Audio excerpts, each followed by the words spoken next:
पुरंदरे प्रकाशन सादर करीत आहे शिवचरित्र कथन भाग 1।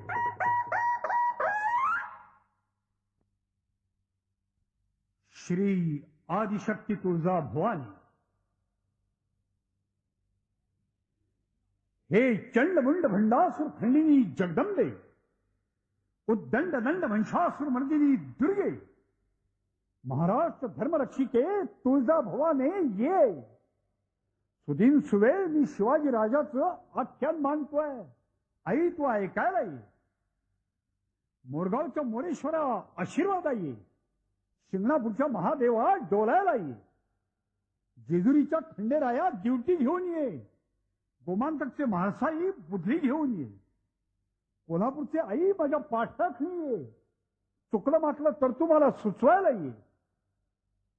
महाराष्ट्राच्या गंगांनो या, कृष्णा गोदा पवनांनो या, पूर्णे वर्धे इंद्रायणी ये, तापी भीमे पुष्पावती ये, दूधसागरा फेसाळत ये, राजापूरच्या ये गंगे ये, सहस्त्र शीर्षा सह्याद्री ये, सात कड्यांसह सात पुड्या ये, किल्ल्यांच्या तटकोटांनो या, प्रचंड अवघड बुरुजांनो या, जलदुर्गांनो दर्यासह या, तुफान गर्जत लाटांनो या, देवदेवतांनो संत सज्जनांनो, महाराष्ट्र कुळीच्या कुळवंतांनो या, अवघे अवघे या। मी शिवाजी राजाचं चरित्र गातोय, तुम्ही ऐकायला या। हे नवनवोन्मेष शालिनी, चातुर्यार्थ कला कानिनी, अभिनव वाग विलासिनी, वीणा वादिनी विश्वमोहिनी महाराष्ट्र शारदे ये। मी महाराष्ट्र रसात शिवाजी राजाचं चरित्र गातोय, तू ऐकायला ये। आता केवळ तुझ्याकरता मी खोळंबलोय, तू वीणा छेडीत छेडीत ये। या भूमीत घनदाट दंडकारण्य माजलं होतं। या दंडकारण्याला पहिला संस्कृतीचा स्पर्श झाला प्रभू रामचंद्रांच्या पावलांनी। रामधनुष्याच्या पहिल्या चमत्कारानं इथलं दिग्विजयाचं युग सुरू झालं। लंकेवरची स्वारी इथून निघाली। या दंडकारण्याचा हळूहळू महाराष्ट्र होत गेला। धर्म, शास्त्र, तत्वज्ञान, कला, विद्या, शौर्य, औदार्य इथे विकसित होत गेलं। चतुरंग सेना सज्ज झाल्या, पंडित सभा तत्वमंथन करू लागल्या, कर्तृत्वान मनगटातून इतिहास घडू लागला। शूरांनी, कवींनी, राजांनी, मुत्सद्यांनी, पंडितांनी, शेतकऱ्यांनी, शिल्पकारांनी, स्त्रियांनी आणि संतांनी सर्वांनीच मोठ्या भक्तिभावानं आणि हौसेनं महाराष्ट्र सर्वांग सजवला। शातवाहनांपासून शिलाहारांपर्यंत अनेक राजघराण्यांनी इथं धर्मराज्य केली। राष्ट्रकूट, चालुक्य, आभील, सेंद्रक, कलचुरी, वाकाटक, कदंब, यादव आदी सर्व राजकुलांनी राजकर्तव्याचं आपलं माप महाराष्ट्राच्या पदरात पुरेपूर होतं। कवींनी इथं काव्य कैलास निर्माण केले। शिल्पकारांनी कैलास काव्य काळ्या कातळात कोरले। वेरूळचं शिल्प म्हणजे मूर्तिमंत देवसभा। इथं त्यांनी दगडांना हसायला लावलं, दगडांना रडायला लावलं, दगडांना नाचायला लावलं। सातवाहनांपासून देवगिरीच्या सम्राट रामदेवराव यादवांपर्यंत कलेकलेनं महाराष्ट्राचं वैभव वाढतच गेलं। इसवी सन पूर्व 200 पासून इसवी सन 1271 पर्यंत हे वैभव चढतं वाढतच राहिलं। या प्रासादावरती शिखर चढवलं महादेव राय यादवान। महाराष्ट्राच्या जीवनातील सर्व विषयांची दालनं समृद्ध झाली, उणीव कुठं उरलीच नाही। महादेव राय स्वतः रुद्रासारखा शूर होता। तो स्वतःला श्री पृथ्वीवल्लभ द्वारावती पुरवराधीश्वर परमेश्वर म्हणवित असे। इतर राजे त्याचं नाव ऐकूनच थरकापत, परंतु हृदयानं आणि नीतीनं तितकाच तो थोर होता। प्रजेवर त्याचं आणि त्याच्यावर प्रजेचं अतिशय प्रेम होतं। तो शूर होता, पण क्रूर नव्हता। त्याचं व्रतच होतं, अयम शिशु स्त्री शरणागतानाम हंता महादेव नृपोन जातो। प्रतिस्पर्ध्यांच्या बायका मुलावर आणि शरणागतावर राजा महादेव राय यादव शस्त्र उगारीत नाही, हा याचा अर्थ. हा होता यादवांचा दरारा. आणि वैभव ते तर रत्नाकरासारखा अथांग होतं. सा संपत्तदिदं यशो बलमिदं सोयम प्रतापो महा नैकेकं पृथ्वी भूतो भूमहा देवस्य लोकोत्तरम. पृथ्वीवरील राजांमध्ये जी संपत्ती, जो प्रताप, जे बल, जे यश लोकोत्तर म्हणून असेल ते सर्व महादेवरायाच्या ठिकाणी एक वटलाय. अशी या यादवांची वैभवाची कीर्ती होती. देवगिरीच्या यादव साम्राज्यात भिल्लम, सिंघन, कृष्ण, महादेवराय यांच्यासारखे प्रतापी राजे झाले. खोलेश्वर, बिचनदेव, शंकर यांच्यासारखे पार्थ पराक्रमी सेनापती झाले. मुकुंदराज आणि चक्रधरासारखे महात्मे झाले. भास्कराचार्य आणि लक्ष्मीधरासारखे खगोल शास्त्रज्ञ झाले. केशव आणि धनीशासारखे महान वैद्यराज झाले. अनंतदेव, अमलानंद आणि चंगदेव यांच्यासारखे विद्वान तत्वज्ञ झाले. शारंगधरासारखे संगीत रत्नाकर झाले. नृसिंह, नरेंद्र, शैल्य यांच्यासारखे प्रतिभावान कवी झाले. शिवाय शिल्प, नृत्य आणि स्थापत्य यांच्यासारख्या कलात आणि विद्यात अनेक उपासक यादव छत्राखाली निवांत साधना करीत होते. महाराष्ट्राच्या कलेची, विद्येची आणि श्रीमंतीची कीर्ती खूप दूरवर पसरली. वैभवाच्या शिखरावर कळसच चढवाचा राहिला होता फक्त, आणि तोही चढला. आता 12व्या शतकाचं शेवटचं दशक नंदनवनासारखं बहरून मोहरून घमघमत होतं. देवगिरीच्या द्वारकेभोवती महाराष्ट्राचं गोकुळ गजबजलं होतं. यादवांची देवगिरी खरोखरच सोन्याची द्वारका शोभत होती. वैभव दुधासारखं उतू जात होतं. संपत्तीनं देवगिरीचे कोश तुडुंब भरले होते. यावेळच्या यादव राजाचं नाव होतं राजा रामचंद्र यादव. हाच तो विख्यात रामचंद्रदेव यादव.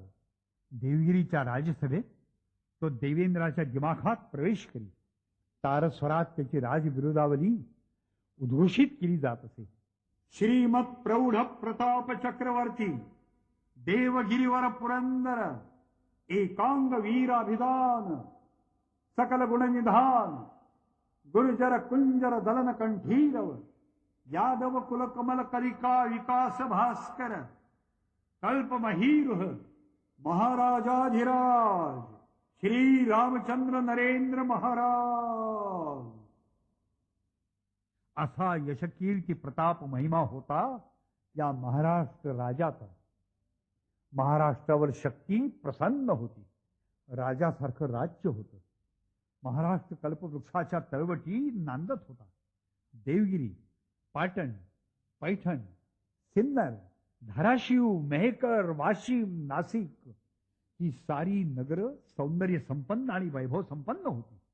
शिल्प सौंदर्यानं तिळतिळ नटलेली देवालय, दीपस्तंभ, भव्य अट्टालिका, उत्तुंग सौध, नद्यांचे विस्तृत आणि प्रेक्षणीय घाट, विशाल तलाव, सुंदर विहिरी आणि रमणीय उद्यानं इथं अनंत होती. देवालयात मेहकरच्या शारंगधरासारख्या, शेंदुर्णीच्या त्रिविक्रमासारख्या आणि इलिशपूरच्या कार्तिकेयासारख्या लावण्यमय मूर्ती भक्तांना वेळ लावित होत्या. इथं बाजारपेठा श्रीमंत होत्या. लग्नात विहिणी रुसत त्या पैठणच्या भरजरी पैठणी करतात. पैठणात अत्यंत उंची आणि कलापूर्ण अशी रेशमी आणि भरजरी वस्त्र तयार होत असत. अशोकाच्या वेळेपासून पैठणच्या वस्त्रांची कीर्ती जगात गाजत होती. राजे लोक अहेर देण्यासाठी पैठणच्या वस्त्रांची आणि अलंकारांची निवड करीत. दगडावरती नक्षी कोरण्यात आणि कापडावरती कशिदा विणण्यात शिल्पकार आणि विणकर यांच्यात जणू स्पर्धा लागली होती. दोघांच्याही बोटावर सरस्वतीने प्रसन्न फुंकर घातली होती. खेडीपाडी आनंदात होती. भीमा, पूर्णा, कृष्णा, वर्धा, गोदा या प्रसन्न वाहत होत्या. सह्याद्री आणि सातपुडा निवांत पहुडले होते. घरोघरचे नंदादीप प्रशांत तेवत होते. अंगणातली तुळशी वृंदावनं मंजिऱ्यांनी डवळून डोलत होती. ओसरीवरचे झोपाळे मुलीबाळींनी गजबजून उड्या गात होते. उखळा जात्यांचे गळे धान्यांनी दाटून येत होते. दूध दुप्त विकायची आणि विकत घ्यायची चालच नव्हती. घरोघरच्या राधिका पहाटे उठून रांगोळ्या करून टाकांचे डेरे घुमीत होत्या. गोठ्यात गाई वासरांची दाटी होती. सांज सकाळ इथं नंदाजी तेवत होते. गृहिणी गोग्रास घातल्याशिवाय जेवत नव्हत्या. नद्यांच्या घाटावर धुणी धुता धुता स्त्रियांच्या हातातलं सोनं जायफळासारखं झिजत होतं. घाटांच्या पायऱ्या सोन्याच्या किसानं पिवळ्या होऊन चकाकत होत्या. एखाद्याला वाटावं, यादवांच्या राज्यात नद्यांचे घाटही सोन्याचेच. कोणाचीही लक्ष्मी सोन्या मोत्या वाचून रीती नव्हती. दाराला कड्या नव्हत्या, कुलपांची ओळख नव्हती, किल्ली हरवायची चिंता नव्हती, चोर शोधूनही सापडत नव्हता. पोरं बाळ, लेकी सुना, शेतभात, गुरवास्त्र आणि पशुपक्षी आनंदात होते. अगदी झाडं झुडपं सुद्धा. फक्त वाण होती याचकांची. महाराष्ट्रावर लक्ष्मी प्रसन्न होती. सरस्वती आपल्या चारही हातांची ओंजळ करून ज्ञान ओतीत होती. विद्येचा सुगंध देवगिरीच्या राजसभेत घमघमत होता. हेमाद्री आणि बोबदेव हे तर महापंडित, ते राजसभा शोभवित होते. बृहस्पती आणि शुक्र जणू तारांगणी तळपत होते. देवगिरी, पैठण, नाशिक ही तर मोठी नगरच होती. तिथे विद्यावंतांची गर्दी असावी यात काय आश्चर्य. परंतु नेवाशासारख्या एका खेड्यातही ब्रह्मविद्येचा सुकाळ प्रगटला होता. प्रत्यक्ष सरस्वतीच एका लहान मुलाशी काव्यकल्पनांचा सारीपाठ खेळत होती. त्या मुलाचं नाव होतं ज्ञानेश्वर. डाव ऐन रंगात आला होता. विणीच्या तारा सप्तसुरात झंकारत होत्या. त्या तालावर ज्ञानेश्वर अभिनव वाघविलासाचे फासे पैज लावून लावून फेकीत होते. फेकता फेकता हात उंचावून मोठ्याने गरजत होते. माझा मराठाची बोल कौतुके, परी अमृतातेही पैजा जिंके, ऐसी अक्षरे रसिके मेळवी. आणि प्रतिभेचं प्रत्येक दान पडत होतं ज्ञानेश्वरांना अनुकूलच. महाराष्ट्र शारदा देहभान विसरून नृत्य करीत होती. भगवद्गीतेचे एक देशिकार लेणं साकार होत होतं. शृंगारासारख्या मिजाज खोराची मिजाज पार उतरली होती. शांत रस शृंगाराच्या माथी नाचत होता. शके 1212 गोदावरीच्या दक्षिणकुली श्री महालयाच्या क्षेत्री नेवासे येथे ज्ञानेश्वरांच्या पुढे बसलेली महाराष्ट्र मंडळी तल्लीन झाली होती. किती तल्लीन? शारदीयेचे चंद्रकळे माझी अमृतकड कोवळे, वेचिती मने मावाळे चकोर तलगे. इतक्या हळुवारपणे हा अमृतानुभव ही श्रोते मंडळी अनुभवित होती. ज्ञानेश्वर तल्लीन झाले होते, श्रोतेही तल्लीन झाले होते. शांत रसात ते न्हात होते. शांत रसाबरोबरच इतर रसांचाही थाट उडाला होता. शांत रसाची या घरा अद्भुत रस पाहुण्याला आला होता. पण इतर रसांची दाटी उडाली होती. त्यांचे नटणं थटणं चाललंच होतं, चालणारच. ज्ञानेश्वरांसारख्या भाषा कुबेराच्या घरी निघालेले हे कार्यात नाही नटायचं तर मग केव्हा? ज्ञानेश्वर त्यांचेही लाड आणि हट्ट पुरवीत होते. अहो वधूवराची मिळणी, जैशी वराडिया लुगली लेणी, तैसे देशीची सुखासनी मिरविले रस. लग्नात वधूवरांच्या बरोबर वऱ्हाड्यांनाही मानाची आणि रुसव्या भोगल्याची लेणी लुगणी का नाही मिळणार? मिळतातच. तसंच हे अवघ्या 16 वर्षाच्या या बाळाचं लाघव बरे हे किती गोड, किती रसाळ, किती प्रेममय. छे, उपमाच नाही.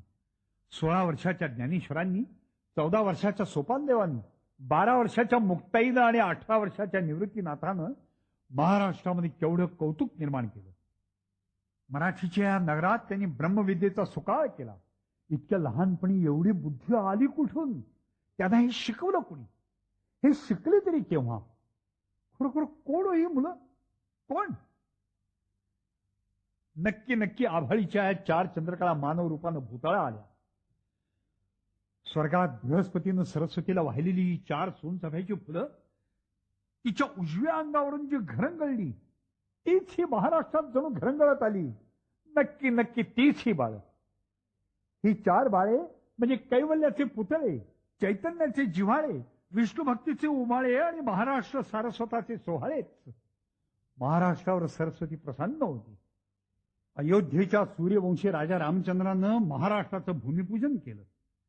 सर्वांनी प्रासाद बांधला आणि देवगिरीच्या चंद्रवंशी राजा रामचंद्रानं त्यावर वैभवाचा कळस चढवला. स्वतंत्रता, प्रसन्नता, विशालता, प्रचंड वैभव, सोन्याचं ऊन, रुपयाचं चांदणं, मोत्याचं पर्जन्य, कस्तुरीचं धुरळा आणि अत्तराचं दव. महाराष्ट्र स्वर्गीय सुखात नांदत होता. टाळ, मृदंग आणि वीणेचा झणत्कार ऐकला की महाराष्ट्राचं मन गहिवरतं. माहेरच्या माणसाचा शब्द ऐकला की दळण कांडण करीत असलेल्या सासूरवाशी मुलीचं मन जसं गहिवरतं ना, तसंच ती सासूरवाशीनं आपलं सून पण विसरते. तिचे हात थबकतात, नकळत तिचे पाय उठतात. कमरेचा खोचलेला पदर ती खांद्यावर ओढून घेते आणि हातचं काम टाकून धावते. महाराष्ट्राचं मन तसंच धावतं. त्याला वैकुंठ माहेरीचा सावळा श्रीरंग आठवतो. यादवांच्या राज्यात वैभव दुथडी भरून वाहत होतं. तरीही राजा आणि प्रजा नाच रंगात दंग नव्हती. त्यांच्या जीवीची ती खरी आवडच नव्हती. त्यांना आवड होती टाळ, मृदंग, वीणेची. मराठीच्या नगरात प्रसन्न पहाटे गाई वासरांची घंटा घुंगरं रुंजणं, गोठ्यात झरझरत्या दुग्धधारांनी घागरी घुमत, वासरं हमरत, गायी हुंकारत. आषाढा कार्तिकात महाराष्ट्रातील सर्व रस्ते पंढरपुराकडे वाहत. टाळ, मृदंग, वीणा सजीव होऊन विठ्ठल नामाचा जणू कल्लोळ उठवीत. दिंड्या पताका थैथै नाचत. विठ्ठल प्रेमानं सारं वातावरण थंड होऊन जाई. अवघी पंढरी दुमदुमे. दुसरा शब्दच उमटत नसे. विठ्ठल विठ्ठल विठ्ठल विठ्ठल. पांडुरंगाला विष्णुदासांचा वेढा पडे. भक्त आणि पांडुरंग ओराओरी भेटत. अवघे गैवरून जात. चंद्रभागेच्या वाळवंटा वाळवून अधिक दिंड्या पताकांची दाटी उडे. अवघे संत जनार्दनामध्ये साखरेसारखे विरघळून जात. लहानपण मोठेपण उरतच नसे. पंढरी हीच महाराष्ट्राची खरी राजधानी बनली होती. याच यादव काळात विठ्ठल भक्तांची एक महान दिंडी महाराष्ट्रामध्ये अवतरली. साधं सोपं शुद्ध अध्यात्म प्रगटलं. देवाविषयी आणि एकमेकाविषयी काही एक आगळाच प्रेमा या मराठी प्रांतामध्ये लुटला. अवघ्या जाती यातींची एकच टाळी वाजली. भागवत धर्माची ध्वजा उंच चढली. हातची कामं टाकून माळी, तेली, साळी, ब्राह्मण, महार सगळे आषाढी कार्तिकेला पंढरीकडे धावू लागले. नवविधा भक्तींना पूर आला. पंढरीच्या विशीतूनच नामदेवांनी हाळी दिली. आले वो संसारा सोडवण करा, शरण या उदारा पांडुरंगा. चोखोबांनी तर दौंडीच पिटली. त्यांनी सर्वांना आमंत्रण केलं. खटनट यावे, शुद्ध होऊन या जावे, दवंडी पिटी भावे, चोखा मेळा. संत सज्जनांची धाव पंढरीच्या वाटेकडे लागली. गोरोबा कुंभार, सावतामाळी, नरहरी सोनार, बंका महार, जोगा तेली, जगमित्र नागा, कान्होबा पाठक, परिसा भागवत, विसोबा खेचर, चोखा मेळ्याची बायको सोयरा महाली, जनाबाई, नामदेवांच्या कुटुंबातील सारी मंडळी आणि इतर कितीतरी संत या दिंडीत सामील झाले. आळंदीची जी 4 कोळी बाळ जुडजुड धावत आली आणि मग आनंदाला केवढं भरता आलं. पंढरीच्या गरुड पाळी एकच आरुळी उठली. जय जय पांडुरंग हरी, जय जय पांडुरंग हरी. टाळ मृदंगांचा एकच गदारोळ उठला. ज्ञानेश्वरांनी डावा हात हृदयावरती ठेवला आणि उजव्या हाताचं एक बोट उंचावलं आणि विमल स्मित करीत म्हटलं, एक तत्व नाम दृढ धरी मना, हरीसी करुणा येईल तुझी. तेवढ्यात गोरोबा कुंभारांनी म्हटलंच, निर्गुणाचे भीती आलो आलो सगुणा संगे, तव झालो प्रसंगे गुणातीत. म्हणे गोरा कुंभार, परियेसी नामदेवा, सापडला ठेवा विश्रांतीचा. कोमल आवाजात मुक्ताईनं मोत्याची माळच गुंफली. विसाव्या आले मन, मन जाहले उन्मन, भास मावळला ठाई, सुखी झाली मुक्ताबाई. या दिंडीत क्षणात तल्लीन झालेले लहानगे सोपानदेव हळूच म्हणाले, सोपान प्रेमाचा, आनंद हरीचा, तुटला मोहाचा मोहपाश. आणि मग जनाबाई तर प्रेमानं भांडत भांडतच पांडुरंगाकडे धावत आली. म्हणाली, अरे विठ्या विठ्या विठ्या, मूळ मायेच्या कारट्या, तुझे गेले मढे, तुला पाहून काळ रडे. तुझी राण रणकी झाली, जन्म सावित्री चुडेल आली. या भक्तांनी भक्ती वाङ्मयाचा पाऊस पाडला. भक्तीच्या मृग, आर्द्रा, पुनर्वसू, पूर्वा, हस्त, स्वाती आदी नक्षत्रांच्या सरीवर सरी सरसरू लागल्या. सहाही विकार या पर्जन्यवृष्टीमध्ये वाहून गेले. भक्ती पर्जन्यात चिंब भिजलेला बंका महार द्वंद नाचत म्हणाला, बंका म्हणे सर्वज्ञा विठोबा दयाळा, पुरवावा लळा हाची माझा. वासना उडाली, तृष्णा मावळली, कल्पना गळाली अहंकृती. संतांची उचंबळलेली मांदियाळी पाहून निवृत्तीनाथ कौतुकानं गुणगुणले, तल्लीन प्रेमाचे, कल्लोळ अमृताचे, डिंगर हरीचे राजहंस.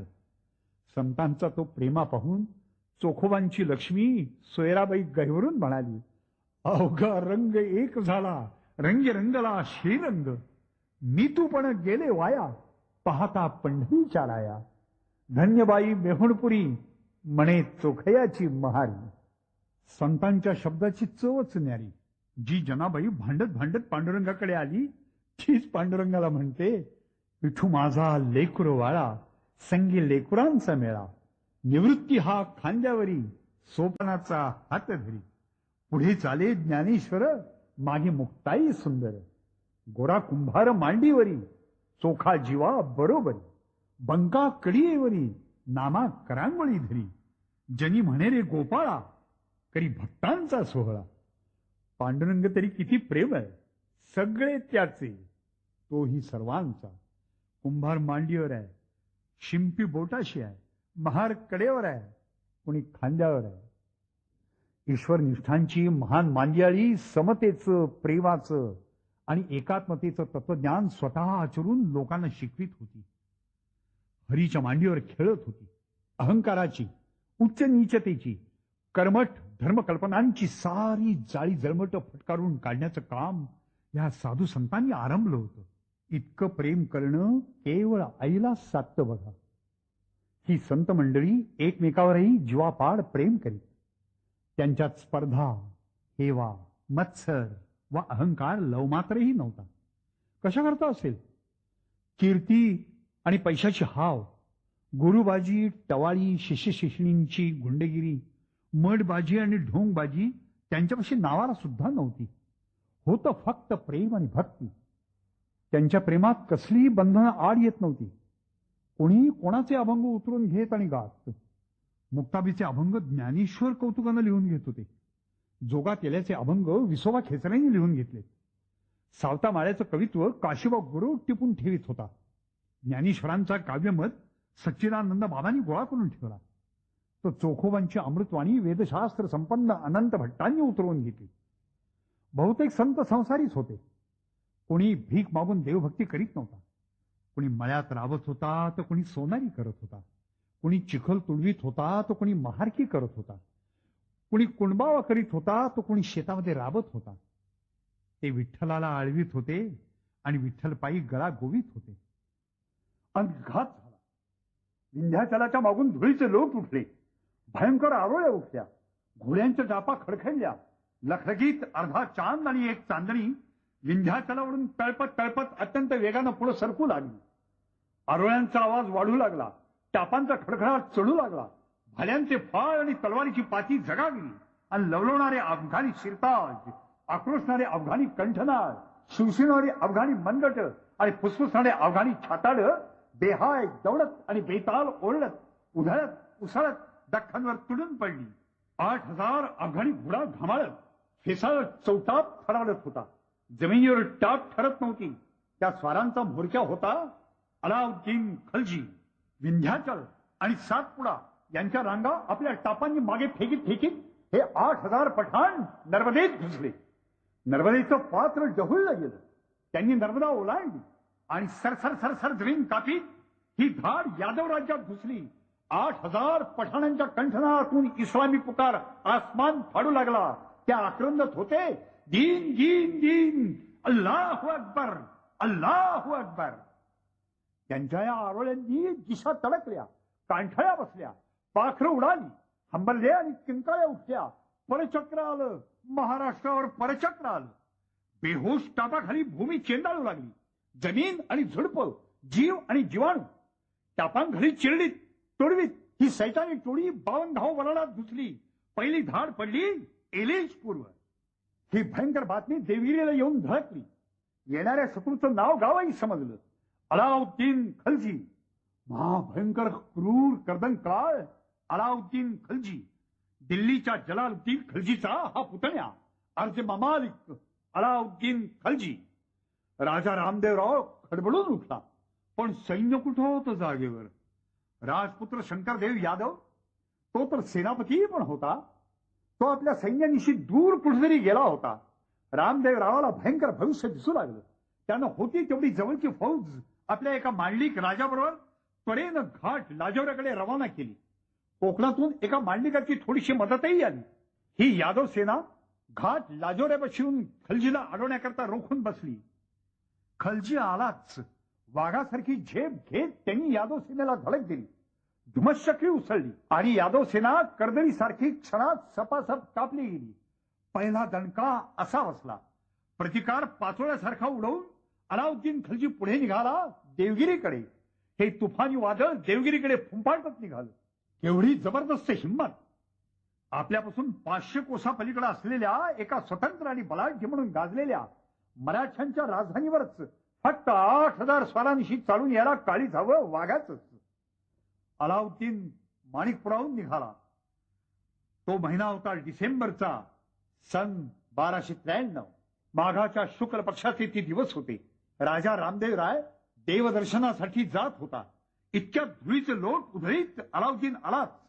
घाट लाजोऱ्याच्या पराभवाच्या बातम्या देवगिरीला येऊन पोचायच्या आधीच अलाउद्दीनची पायधूळ देवगिरीला येऊन पोहोचली. देवगिरीत धावपळ उडाली.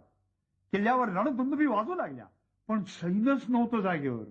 अवघं 4000 सैन्य या देवगिरीमध्ये होतं. रामदेवराव तेवढीच फौज घेऊन त्वरेनं शत्रूवरती चालून गेला. देवगिरीपासून 2 कोसावर त्याची आणि बेफाम अलाउद्दीन खलजीची गाठ पडली. लढाई पेटली पण भडकायच्या आतच विजली. कारण खलजीच्या वादळापुढे यादव सेनेचा टिकावच लागला नाही.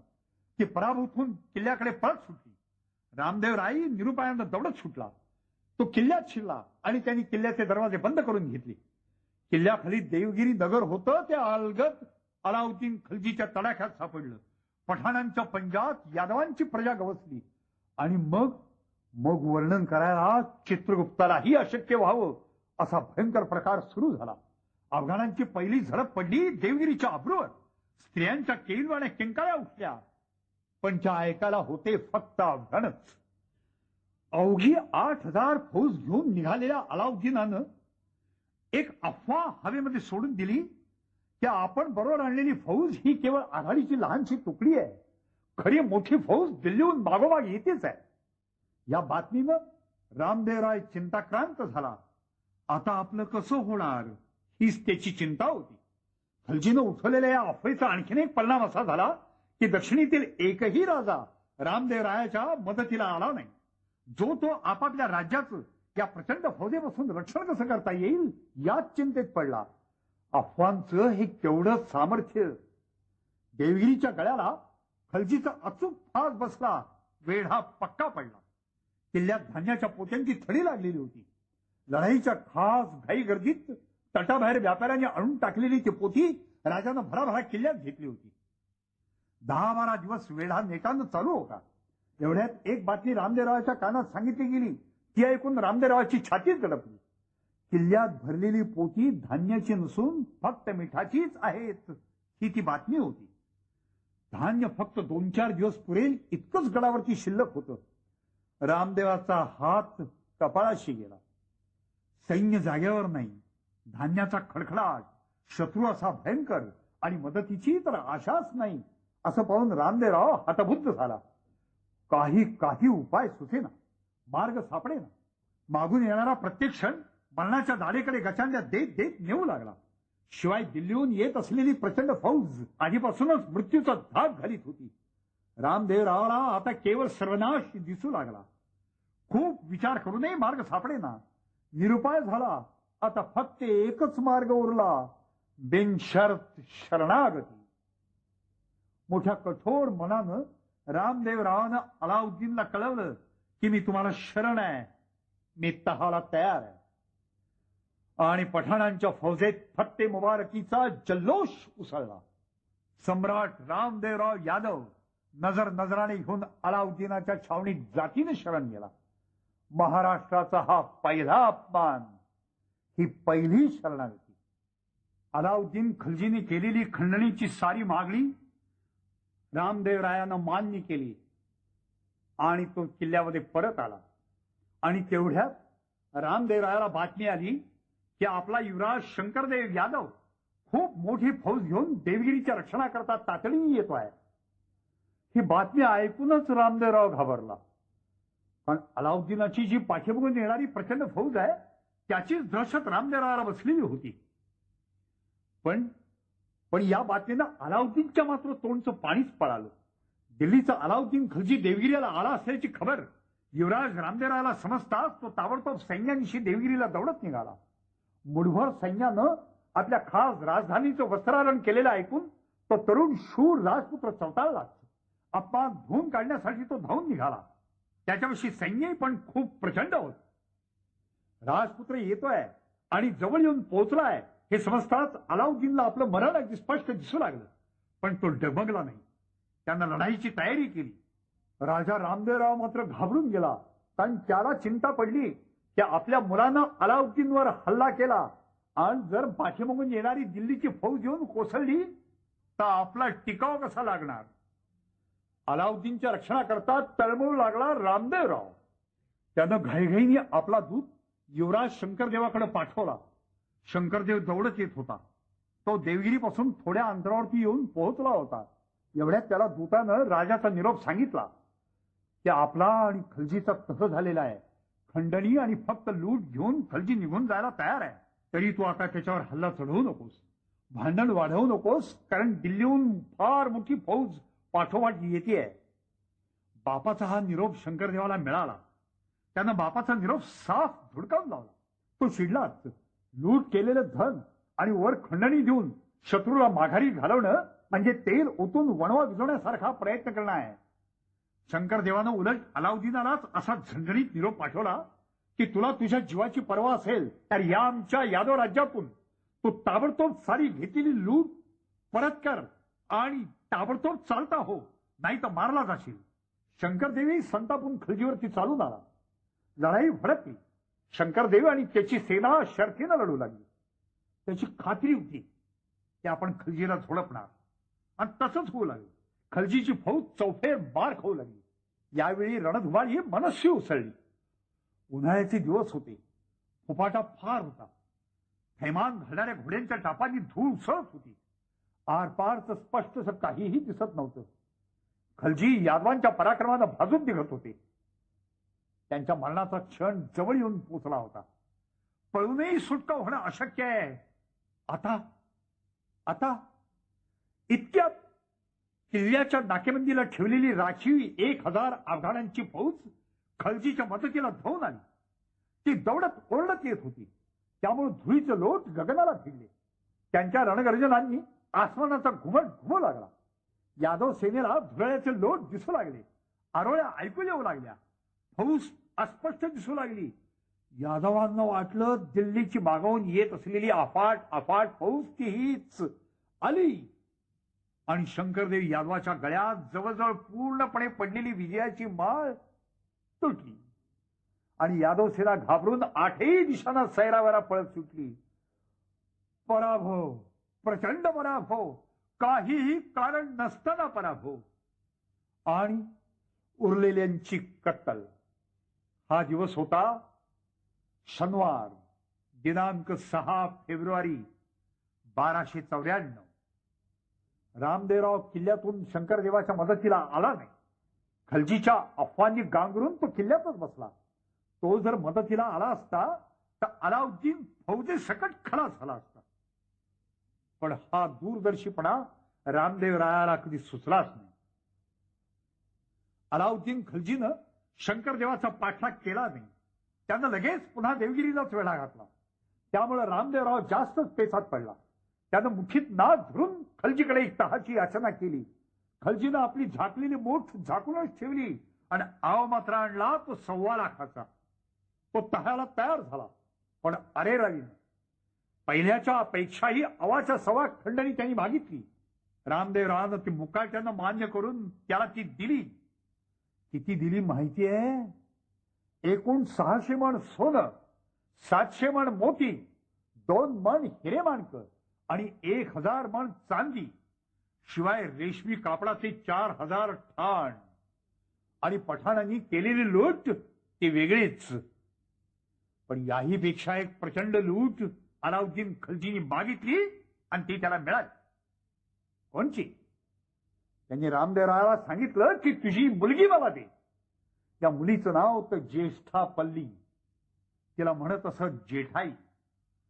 आणि रामदेवरावाला ही आपली मुलगी या सुलतान अलाउद्दीन खलजीला देणं भाग पडलं.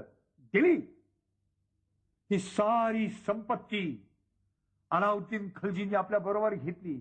महाराष्ट्राची राजकन्या त्यांनी आपल्या बरोबर घेतली आणि दिमाखानं मान वर करीत विजयाच्या घोषणा करीत करीत अलाउद्दीन खलजी दिल्लीकडे निघून गेला. 12 वर्ष हा खंडणीचा ओघ दिल्लीकडे चालूच होता. महाराष्ट्र मांडलिक बनला होता. पण 12 वर्षांनंतर युवराज शंकरदेवाच्या स्वाभिमानाने एकदम उसळी मारली. दिल्लीला जाणारा खंडणीचा ओघ एकदम त्यानं थांबवला आणि शंकरदेवाने एकही कवडी दिल्लीला पाठवायची नाही असं ठरवलं. महाराष्ट्राची वाहती जखम थांबली. पण खपली बसायच्या आतच दुसरी कुऱ्हाड कोसळली. खंडणी बंद होताच 30,000 फौज घेऊन अलाउद्दीनचा अत्यंत क्रूर सेनापती मलिक काफूर 1000 दिनारी हा देवगिरीवर येऊन कोसळला. रामदेव आणि शंकरदेव देवगिरीतून फौजा घेऊन उठले. देवगिरीच्या देवांची आणि दिल्लीच्या दानवांची घनघोर झुंज जुंपली. शंकरदेव आणि रामदेव कमालीच्या शौर्यानं लढू लागले आणि तरी देवांचा सणसणून पराभव झाला. यादव सेना 10 दिशांना पळत सुटली. उरलेल्यांची कत्तल उडाली. शंकरदेवही सुन्न होऊन निरुपायानं पळत सुटला आणि त्यातच एक भयंकर रामायण घडलं. प्रत्यक्ष राजा रामदेवरावच मलिक काफूरच्या हाती जिवंत सापडला. देवगिरीच्या गरुड ध्वजानं हे दुसरं दुर्दैव पाहिलं. आनंदित अत्याचार प्रजेवर करून, अपरंपार लूट करून आणि राजाला कैदी बनवून मलिक काफूर मोठ्या उन्मानात दिल्लीकडे रवाना झाला. शंकरदेवाच्या आणि प्रजेच्या देखत राजाला तो घेऊन गेला. कोणीही काहीही करू शकलं नाही. हा दिवस होता शनिवार, दिनांक 24 मार्च 1307. का झाला पराभव? काय कमी पडलं? शस्त्रास्त्र कमी पडली? इथं युद्ध साहित्य कमी पडलं? सैन्य कमी पडलं? शौर्य कमी पडलं की नैतिक बळ कमी पडलं? यापैकी काहीच कमी पडलं नाही. मलिक काफूरपेक्षाही या गोष्टी यादवांच्या पाशी ओतप्रोत होत्या. मलिक काफूरचा नीतीशी काय संबंध होता? तरी त्याचा जयच झाला. मग काय कमी पडलं यादवांच्याकडे? कमी पडला आत्मविश्वास, कमी पडला निर्धार, कमी पडली शिस्त, योजनाबद्धता, कडवेपणा आणि कमी पडलं नेतृत्व. इथून पुढे 6 महिने हा महाराष्ट्राचा राजा दिल्लीच्या कैदेमध्ये होता. अलाउद्दीन खलजीच्या कैदेतून सुटून आल्यानंतर हा रामदेवराव पुढे 2 वर्ष जिवंत होता.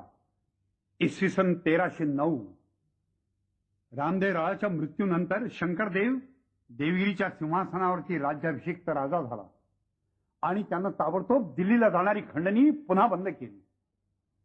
सुलतान अलाउद्दीनाचे डोळे देवगिरीवरती पुन्हा वटारले गेले. पण त्यानं शंकरदेवाला चांगलंच ओळखलं होतं. या पराक्रमी पोराच्या तड्याखातून पूर्वी केवळ नशिबानं आपण मरता मरता वाचलो होतो हे तो विसरलेला नव्हता. अलाउद्दीनानं खंडणी करता 3 वर्ष वाट पाहिली. शंकरदेवाने फुटकी कवडीही पाठवली नाही. आणि मग अलाउद्दीनानं अफाट फौजींशी दुसरी मोहीम मांडली. देवगिरीची दौलत साफ रसातळाला नेण्याच्या निश्चयानं जंगी फौज सज्ज झाली. अफगाणी फौजेचा समुद्रच जळून अलाउद्दीन खलजीनं मलिक काफूरलाच पुन्हा सेनापतीपद दिलं. अलाउद्दीनाचा जिहादचा हुकूम सुटला आणि या अफाट सेनासागराच्या प्रलयंकारी लाटा देवगिरीवरती गरजत रोरावत सुटल्या. दिन दिन दिन अल्लाहू अकबर. लाटा महाराष्ट्रात घुसल्या. अनन्वित अत्याचार, कत्तली, विध्वंस पुन्हा सुरू झाला. देवगिरीवर या लाटांची धडक आली. शंकरदेवही युद्धाला निघाला. तो महाप्रतापी होता, अत्यंत उग्र स्वाभिमानी होता. शिवाच्या तांडवासारखा तो लढला. पण अखेर बळ अपुरं पडलं. कोणतं बळ? निष्ठेचं बळ कमी पडलं, करार कमी पडला, हट्ट कमी पडला. मलिकच्या फौजेत घोष होता आणि जोश होता जिहादचा. यादवांच्या फौजेत होती ते फक्त स्वामीनिष्ठा. जिहादच्या सामर्थ्यापुढं स्वामीनिष्ठा तोकडी पडली. कारण ती फक्त एका व्यक्तीपुरती होती. अस्मितेसाठी लढणाऱ्या एका सामान्य माणसातही हजार हत्तींचं बळ असतं. अस्मिताच जागी नसेल तर जोश यावा कुठून? शंकरदेव मराठ्यांच्या क्षात्र धर्माला शोभेल असा लढला यात शंकाच नाही. रणांगण वणव्यासारखं भडकलं होतं. मुणकी उडत होती, रक्त खळाळत होतं आणि घात झाला. महाराष्ट्राच्या वर्गी घाव बसला. शंकरदेव ठार झाला. मलिक काफूरनं त्याला मारलं. महाप्रलय उडाला. पृथ्वी आक्रंदू लागली. शेष जळमळला. कत्तल सुरू झाली. देवगिरीवर मलिक चढला. महाराष्ट्राच्या वैभवाचा, स्वातंत्र्याचा, सद्धर्माचा, सुसंस्कृतीचा, दराऱ्याचा तो गरुड ध्वज कडाडकन मोडून पडला. पंख तुटले, मुंडकं उडालं. सोन्याचं सिंहासन कोलमडलं. आग उसळली. मंदिरं फुटली. राजप्रासादातील अपरंपार संपत्ती फरफटत बाहेर आली. आसूड कडाडली. अत्याचारांच्या लाटा उंच उंच चढू लागल्या. रक्तांचे तुषार उडू लागले. लाटा चौफेर फेसाळून देवगिरीला घेरून आतमध्ये ओढू लागल्या. स्वातंत्र्याचा शेवटचा आक्रोश उठला. कणा मोडला. देवगिरी बुडाली. उरले फक्त बुडबुडे. महाराष्ट्राचं रणांगण बनलं. मलिक काफूरनं महाराष्ट्रामध्ये अक्षरशः वणवे पेटवले. सुखी संसारातली पाखरं होरपळून मरू लागली. आकांत उडाला. 1300 वर्ष राजांनी आणि प्रजाजनांनी खडतर तपश्चर्या करून निर्माण केलेलं महाराष्ट्राचं वैभव वैऱ्यांनी पायाखाली तुडवलं. आर्त किंकाळ्यांनी दिशा कोंदल्या. माणसांचा खटीखाना सुरू झाला. सैतानांनी संहार मांडले. जिथं मंत्रपुष्पांची वृष्टी होत होती तिथं मांसखंडांची वृष्टी होऊ लागली. जिथं वेदध्वनी निनादत होते तिथं सैतानांचं हास्य घुमू लागलं. घणांच्या घावाखाली कितीतरी सुंदर सुंदर मूर्तींच्या ठिकऱ्या उडू लागल्या. 100 वर्ष खोदकाम करून निर्माण केलेली स्वर्गीय शिल्पकला धडाधडा कोसळू लागली. नद्यांची उदकं रक्ताळली.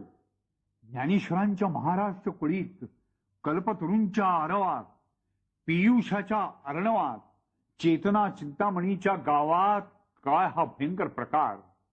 महाराष्ट्राचं रूप होतं कसं आणि आता हे झालं कसं? तारुण्य आणि सौंदर्य हे महाराष्ट्राच्या लेकीसोनांचे अपराध ठरावेत का? कोणाही हैवानानं त्यांच्या घरात घुसावं, कोणालाही ठार करावं, त्यांची मंगळ पकडावीत आणि तो हंबरडा ऐकायला वारी उरलाच नाही. दुःखाला क्षिती राहिलं नाही. हाल, दुःख, बेअब्रू, माणुसकीच संपली. गोकुळाचं स्मशान झालं. मलिक काफूरनं महाराष्ट्रामध्ये फौज आणि अंमलदार ठेवले आणि तो दिल्लीला गेला. मराठ्यांवर त्या पिसाट अंमलदाराची छळवादी झांवादली सुरू झाली. छळ आणि नाश हीच त्यांच्या सत्तेची आदितत्व होती. सुलतानशाही अशीच चालायची. पण किती दिवस? मराठींच्यातील चीड, स्वाभिमान, शौर्य, पौरुष, तारुण्य संपलं की तरुणच संपले? नाही, ते जिवंत होतं, ते जागा होतं. आणि तेवढ्यात उडालाच एक फुलका निखारा. तो आतापर्यंत राखेत दबलेला होता. त्याचं नाव होतं हरपाल देव. प्रत्यक्ष रामदेवराव यादवांचा हा जावई, त्याच्या मुलीचा हा नवरा. सुडासाठी त्यांनी तलवार उपसली आणि मग हजारो मराठ्यांच्या तलवारी त्याच्या निशाणाखाली जमा झाल्या. हरपाल देवाने एकदम बंडाचा भडका उडवला. देवगिरी जिंकली. दिल्लीत जाण्यापूर्वी मलिकनं मागं ठेवलेल्या फौजेचा त्यांनी साफ पन्ना उडवला. दिल्लीवाले सुभेदार पटापटा मेले. जे जगले वाचले ते दिल्लीकडे पळत सुटले. हरपालानं पुरेपूर सूड उगवला. हरपाल देवानं खलजींची सत्ता पार उखडून काढली. संपूर्ण महाराष्ट्र पुन्हा स्वतंत्र झाला. पण हे महाराष्ट्राचं स्वातंत्र्य पुन्हा भरडून काढण्याकरता दिल्लीचा नवा सुलतान स्वतः जातीनं महाराष्ट्रावर चाल करून आला. त्याचं नाव होतं कुतुबुद्दीन मुबारिक खान खलजी. हा अलाउद्दीन खलजीचा मुलगा. हा भयंकर मनुष्य होता. पण तसं नव्हतं कोण.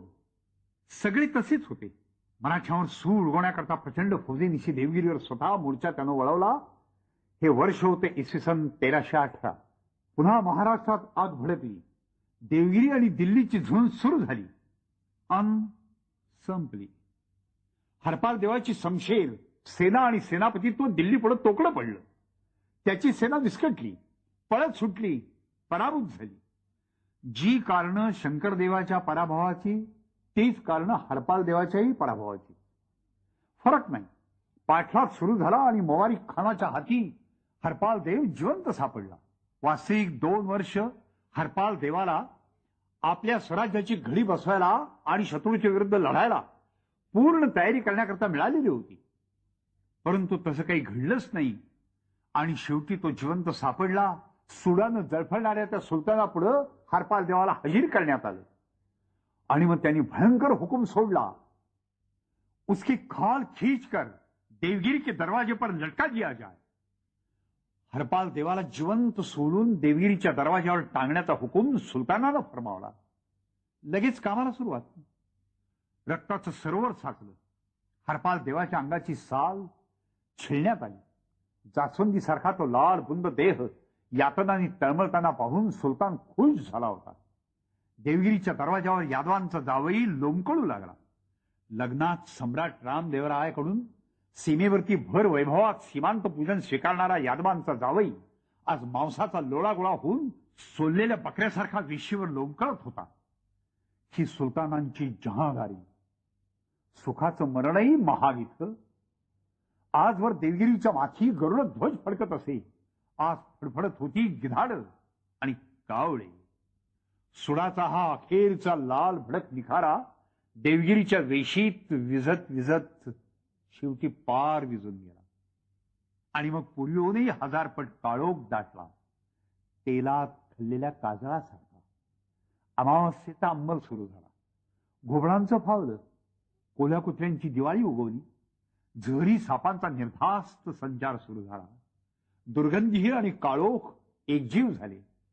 अशा या काळोखात रानटी जनावरांच्या तडाख्यात कुणी सापडलं तर मरायचं.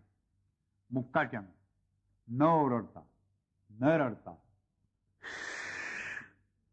मोठ्यानं रडायचं सुद्धा नाही. हुंकेही द्यायचे नाही. मनातल्या मनात रडायचं. मोठ्यानं रडायचं फक्त कुत्र्यांनी. चाचपडणाऱ्या जीवापेक्षा सापाची झोप महत्वाची होती इथं. या अंधारात मरेपर्यंत नुसतं जगायचीही परवानगी नव्हती. कुणी जगायचं, कसं जगायचं, किती जगायचं हे ठरवण्याचा अधिकार होता सुलतानांच्या हाती. नात्या गोत्यांचे व्यवहार संपले होते. उरला होता फक्त एकच जवळचा नातलग. त्याचं नाव मृत्यू. तो सर्वांचा प्रेम सखा. पण कधी कधी तोही लवकर येत नसे. वनवास सुरू झाला होता.